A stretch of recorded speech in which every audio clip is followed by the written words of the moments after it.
বিবাহিত মেয়েদের কোরবানি ঈদ কেমন কাটে সেটাই আপনাদের সাথে শেয়ার করব। আসসালামু আলাইকুম, আমি টুপুর আপনাদের সাথে আছি। কাছে দূরে যে যেখান থেকে আমার এই আজকে ব্লগ ভিডিও দেখছেন, আশা রাখি আল্লাহর রহমতে আপনারা সবাই অনেক বেশি ভালো আছেন। আজকে আপনাদের জন্য আরও একটা রেগুলার ব্লগ ভিডিও নিয়ে চলে আসছি আপনাদের মাঝে। আশা রাখি আপনাদের কাছে ভালো লাগবে। রাতের বেলায় আমি দুধটাকে জাল করে নিয়েছিলাম, কারণ সেমাইয়ের দুধ কিন্তু জাল করতে অনেকটা সময় লাগে। তো এখানে কিন্তু অনেকটাই দুধ আছে, তো আমি 2 রকম সেমাই রান্না করব। তো তার জন্য আমি দুধটাকে রাতের বেলায় জাল করে রেখেছি। তো এখন আবারও বলক নিয়ে আসছি। আনার পর আমি গরম মশলা গুঁড়া যত যতটুকুই পারলাম উঠিয়ে নিলাম। এখন আমি লাচ্চা সেমাইয়ের জন্য আমি দুধ কিছুটা রেখে দিচ্ছি। তো রেখে নিয়ে তারপর বড় পাতিলটার মধ্যে চুলার মধ্যে আমি ওই যে লম্বা সেমাইটা আছে না, দুধ সেমাই রান্না করব, সেটা দিয়ে দিচ্ছি। তো 2 রকম সেমাই রান্না করতেছি। আমার মনে হয় বিয়ের পর এই প্রথম কোরবানি ঈদে আমি খুব কম রান্না করেছি, কারণ সবসময় আমাদের সকালবেলা পোলাও মাংস এগুলা খাওয়া হয়, এগুলা রান্নাবান্না করা হয়। কিন্তু এবার আম্মা বলছে শুধু যে সেমাই এগুলা রান্না করলেই চলবে। তো তার জন্য সেমাই রান্না করেছি। তারপর হচ্ছে পাস্তা নুডলস রান্না করেছি। তো প্রথমে আমি সেমাইটা রান্না করে নিয়েছি। তো এদিকে আমি যে লাচ্চা সেমাইটা দিয়ে দিলাম। দিয়ে দেওয়ার পর আমি যে চুলার মধ্যে যে দুধ আছে ওটার মধ্যে আবার লম্বা সেমাইটাও দিয়ে দিলাম। আমি লম্বা সেমাই বলি, অনেকে হয়তো বা পাকিস্তানি সেমাই বলে, তো আমি দুধ সেমাই বা এই বলে থাকি। এখানে আমি লাচ্চা সেমাইটা দিয়ে দিলাম। দিয়ে দেওয়ার পর একটু মিশিয়ে দিচ্ছি। আমি এখানে বড় সাইজের একটা প্যান বসিয়ে দিয়েছি, কারণ অনেকটাই আমি পাস্তা নুডলস রান্না করব, কারণ যারা কাটাকাটি করবে ওনাদেরকে তো খাওয়াতে হবে এবং আমরা সবাই আছি। তো যখন যার ভালো লাগবে খাবে।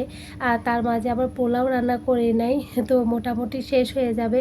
অন্যান্য বছর না পোলাও মাংস যে রান্না করা হয় সেমাই এগুলো অনেকটাই থাকে, আর এইবার খুব সুন্দরভাবে খাওয়া হয়ে গেছে, ওই যে খিদা আছে তার জন্য।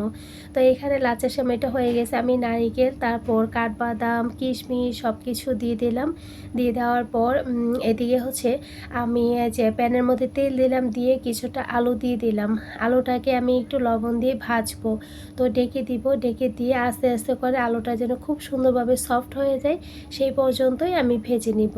আর এদিকে আমি যে দুধ সেমাইটা রান্না করেছি সেটাও আমি একেবারেই রেডি করে নিয়েছি। আস্তে আস্তে টেবিলে নিয়ে গুছিয়ে ফেলবো, কারণ এইগুলা শুধু করলেই হবে না, ঘরও গোছাতে হবে।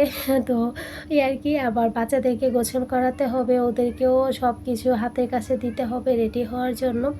ওদেরই তো ঈদ, আমাদের এখন আর ঈদ নেই, শুধু রান্না বান্না। কি রান্না করব, বাচ্চারা কি কোনটা রান্না করলে খুশি হবে এবং সবাই কোনটা পছন্দ করবে ওই অনুযায়ী কিন্তু আমরা রান্নাবান্না করে থাকি। এখন আর আমাদের ছোটোবেলার ঈদ নেই, এখন ঈদ হচ্ছে ওদের নতুন জামা কাপড় পরবে, তারপর সাজুগুজু করবে, আমরা রান্নাবান্না করে দেব। তো ওই আর কি। তো এদিকে সেমভাবে এই সেমাইয়ের মধ্যেও আমি কিশমিশ, কাঠবাদাম, কাজু বাদাম, তারপর নারকেল দিয়ে দিলাম। দিয়ে আমি রেখে দিলাম, কিছুটা ঠান্ডা হয়ে যাক, আমি টেবিলে নিব।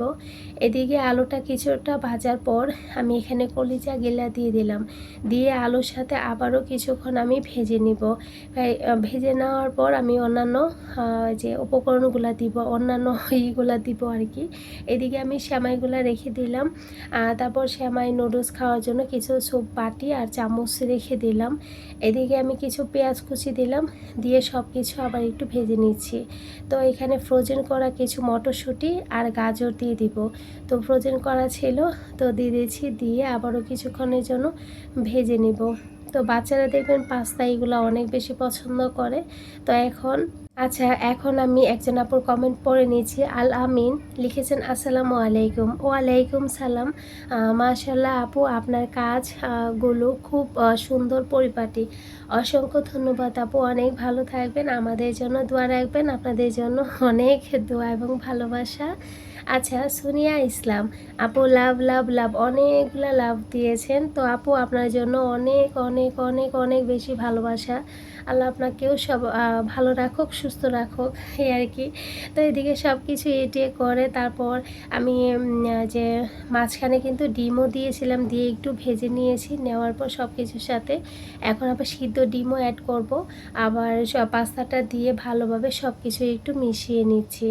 তো খুব সুন্দরভাবে আমার পাস্তা রান্না রেডি হয়ে গেছে। আচ্ছা, পিকু এসপি আপু লিখেছে, আপু হাতে একটু ডেটল দিলে মাছের গন্ধ চলে যাবে। আমি আপনাদের ভালোবাসা দেখে না খুবই মুগ্ধ হই যে আপুরা এত সুন্দর সুন্দর করে আমাকে কমেন্ট করেন। এত মানে ভিডিওর মধ্যে আমি যদি বলি এই সমস্যাটা বা ওইটা, তো আপনারা যে যেটা জানেন খুব সুন্দরভাবে কমেন্টে লিখে যান। তো সবাইকে অসংখ্য ধন্যবাদ যে আপনারা আমাকে এত ভালোবাসেন, এত ভালোবাসা দিচ্ছেন। আপনাদের এই ভালোবাসা যে আমি কী দিয়ে মানে শোধ করব সেটা জানি না, কিন্তু আপনাদের জন্য মন ভরে দোয়া করতে পারি, এটাই করতে পারবো। তো আপনারাও আমার জন্য দোয়া করবেন। তো এদিকে হচ্ছে দেখেন আমি নুডলসটা রান্না করে নিয়েছি, মানে পাস্তাটা রান্না করে নিয়েছি। তো সব কিছু ডিমটা দিয়ে আবারও একটু মিশিয়ে নিচ্ছি। তো আবার একটু উপরে একটু ডেকোরেশন করে দিচ্ছি, একটু সাজুগুজু করে দিচ্ছি আর কি পাস্তাটাকে। আমি আর বাড়াবাড়ি করব না, এটাকেই আমি টেবিলে নিয়ে রেখে দিব। তার জন্য একটু সাজুগুজু করে রেখে দিচ্ছি। অন্যান্য বছর চটপটি রান্না করি, কিন্তু এই বছর রান্না করি নাই। আম্মা না করেছে যে রান্না করার দরকার নেই, অনেক গরম, পরে রান্না করে তারপর সবাইকে খাওয়ালেই চলবে। তো তার জন্য আর রান্না করি নাই।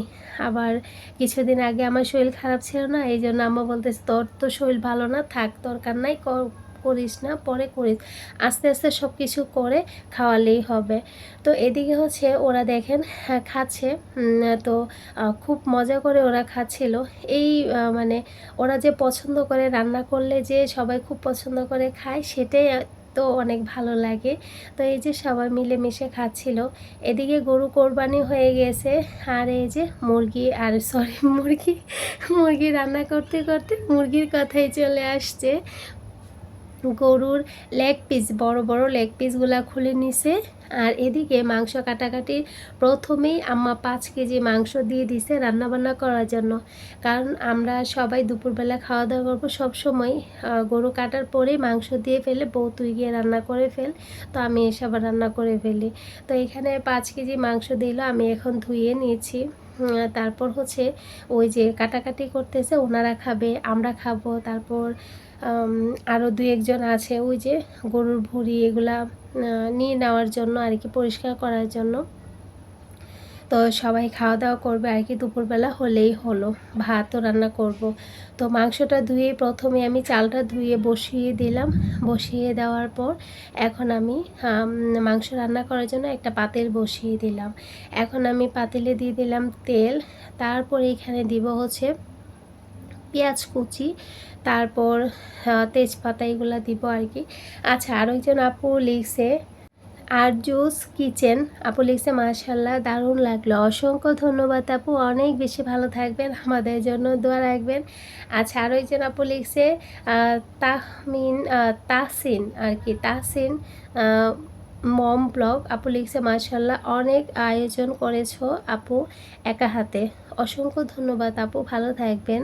আমি যখন দাওয়াতের ইয়েগুলা করি না, রান্নাবান্নাগুলো করি, আমার ইচ্ছা করে অনেক সুন্দর করে খাওয়ায়, অনেক সুন্দর করে আমি রান্নাবান্না করি, খুব ভালো লাগে আমার কাছে। কিন্তু না, সব কিছু কুলিয়ে উঠতে অনেক লাগে, মানে কষ্ট হয়। তারপরও আমার কাছে খুব ভালো লাগে।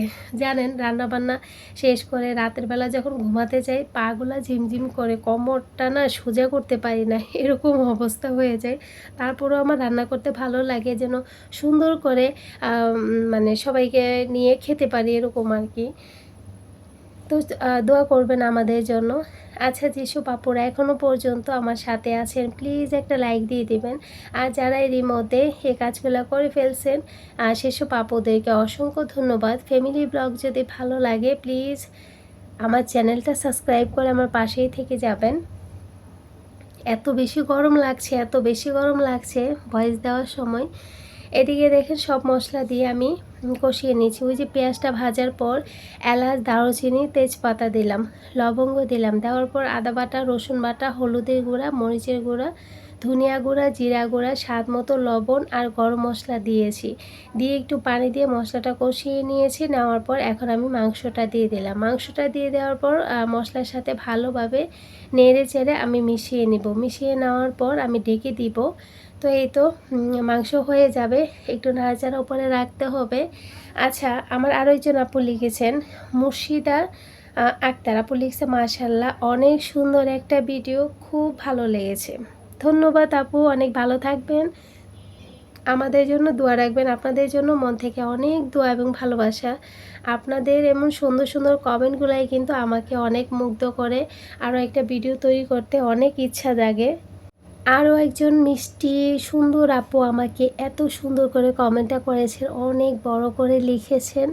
আপু লিখেছেন ইসানাস কুকিং অ্যান্ড ব্লগ। আপু লিখছে, প্রথমে ভিডিওতে একটা লাইক দিয়ে ছিলাম, এরপর সময় নিয়ে আপনার ভিডিওটা শুরু থেকে শেষ পর্যন্ত দেখলাম। সত্যি বলতে ভিডিওর প্রতিটি অংশ খুব সুন্দর ও আন্তরিকভাবে উপস্থাপন করেছেন। আপনার কথা বলার ধরন, ভিডিওর পরিবেশন এবং পুরো উপস্থাপনাটা আমার কাছে বেশ ভালো লেগেছে। এত সুন্দর একটি ভিডিও। তো অসংখ্য অসংখ্য ধন্যবাদ আপু, এত সুন্দর করে এত সময় নিয়ে একটা কমেন্ট করেছো আপু, অসংখ্য ধন্যবাদ। আপনাদের জন্য মন থেকে অনেক দোয়া এবং ভালোবাসা।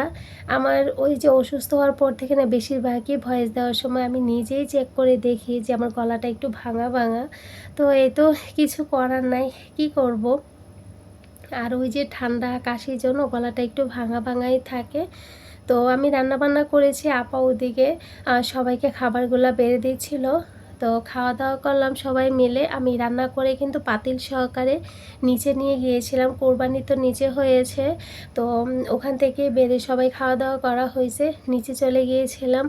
এখন আবার মাংস সব কিছু মাপচুপ হলো, হওয়ার পর এখন আবার আম্মা সুন্দর করে যাকে যেটা দেওয়ার সেটা দিল। দেওয়ার পর আমি রান্না করতে আসছি।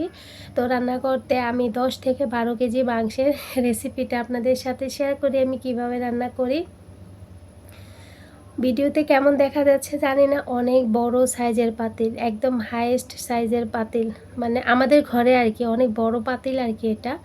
তো এটার মধ্যে হাইয়েস্ট সাইজ না, এর চেয়ে বড় আরও একটা পাতিল আছে। তো এটার মধ্যে কিন্তু অনেক মাংস নেই, 10 থেকে 12 কেজি মাংস অনায়াসে রান্না করা যায়। প্রথমে তো কষিয়ে রান্না করলাম, এখন আমি রান্না করব মাখিয়ে। মাংসটাকে প্রথমে আমি ভালোভাবে মাখিয়ে নিয়েছি, ভালোভাবে ধুয়ে নিয়েছি। কথা বলতে বলতে উল্টাপাল্টা হয়ে যাচ্ছে।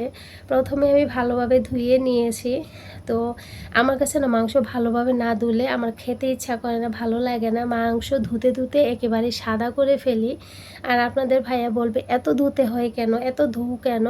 তো মাছের ক্ষেত্রেও বলে ধুতে ধুতে একেবারে সাদা করে ফেলি। তো বলে এতবার বারবার করে ধুচ্ছ কেন, এরকম বলে আর কি। ধুইতেই থাকি আর কি।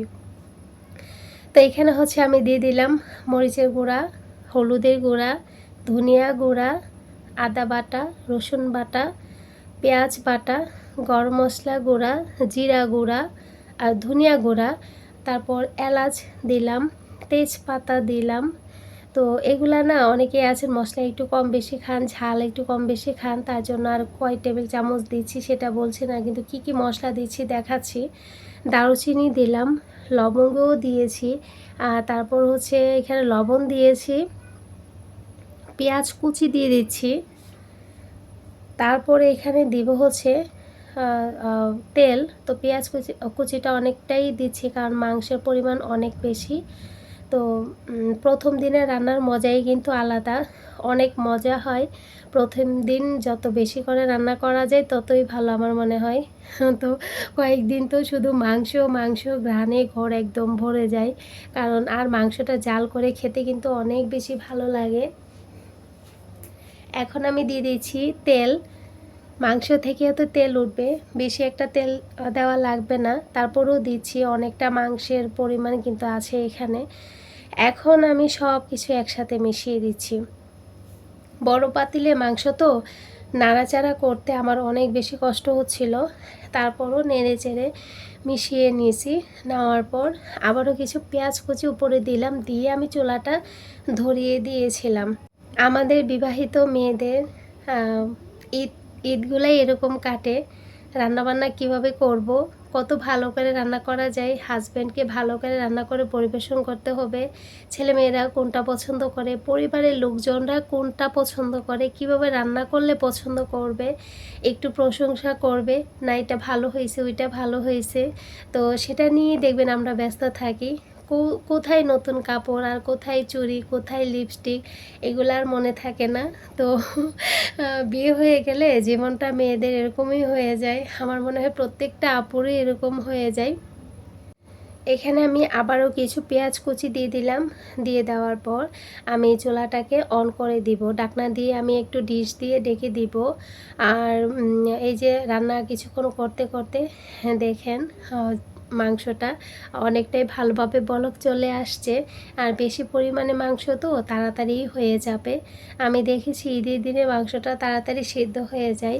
তারপর যখন আবার ফ্রিজ থেকে খুলে রান্না করতে যাই, ওইগুলো আবার মানে সিদ্ধ হইতে অনেক সময় লাগে। ভালোভাবে আবার নাড়াচাড়া দিয়ে তো আস্তে আস্তে করে রান্না করে নিয়েছি। রাতের বেলা কিন্তু চালের আটা রুটি দিয়ে খাওয়া হবে, কারণ সবাই অনেক পছন্দ করে। তো রুটি কিন্তু বানিয়ে রাখা হয়েছে।